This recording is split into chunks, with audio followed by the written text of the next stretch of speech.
Operation सिंदूर delegation के दौरान तेजस्वी सूर्या इस बात से नाराज थे कि मिलिंद देवड़ा ने अपने दम पर डोनाल्ड ट्रंप जूनियर से मुलाकात की थी। सूर्या ने डेलीगेशन को वादा किया था कि वो अमेरिका में ट्रंप जूनियर से मिलेंगे, लेकिन ये संभव नहीं हुआ। इसके बाद सूर्या ने खुद पहल की और किसी रहस्यमयी दोस्त की मदद से मारे लोगो पहुंच गए, जिसका नाम उन्होंने अभी तक उजागर नहीं किया है। वहां उन्होंने खुद को प्रधानमंत्री नरेंद्र मोदी के करीबी सहयोगी के रूप में पेश किया, लेकिन डोनाल्ड ट्रंप ने कथित तौर पर उनके साथ एक अपमानजनक और असभ्य टिप्पणी की, जिसने उन्हें हतप्रभ कर दिया। जब इस असफल मुलाकात की खबर लीक हुई तो दिल्ली में उनके वरिष्ठ नेताओं में नाराजगी फैल गई। विदेश मंत्रालय को इस मुलाकात की कोई जानकारी नहीं थी, जिससे उनकी शर्मिंदगी और बढ़ गई। बीजेपी के शीर्ष नेताओं ने सूर्या को पार्टी से निकालने पर विचार किया, लेकिन इससे और अधिक ध्यान और शर्मिंदगी का डर था। ऐसा बताया जा रहा है कि सूर्या ने 3 वरिष्ठ बीजेपी नेताओं के सामने माफी मांगी। हालांकि इस खबर के लीक होने के पीछे कौन था, इस बारे में कोई स्पष्ट जानकारी नहीं है और ये एक रहस्य में बना हुआ है। तो बीजेपी का ये युवा नेता और कोई नहीं, तेजस्वी सूर्या है।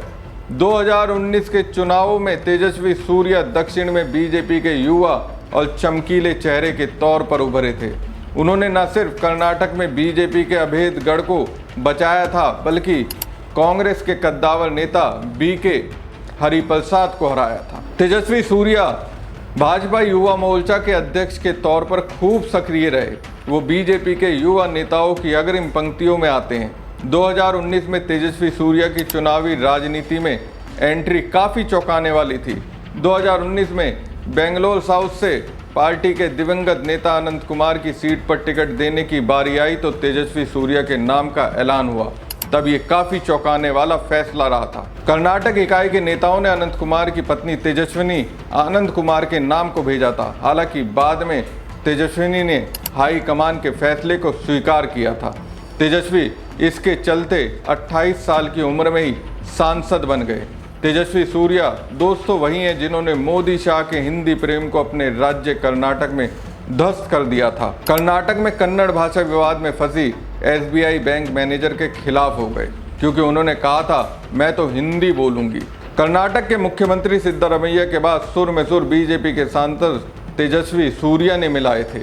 बैंक मैनेजर के व्यवहार की आलोचना की थी। तेजस्वी सूर्या ने एक्स पर लिखा था, यदि आप कर्नाटक में ग्राहक इंटरफेरेंस का काम कर रहे हैं, विशेष रूप से बैंकिंग जैसे क्षेत्र में, तो ग्राहकों से उनकी भाषा में संवाद करना महत्वपूर्ण है। इस तरह अड़ियल रवैया अपनाया सरासर गलत है।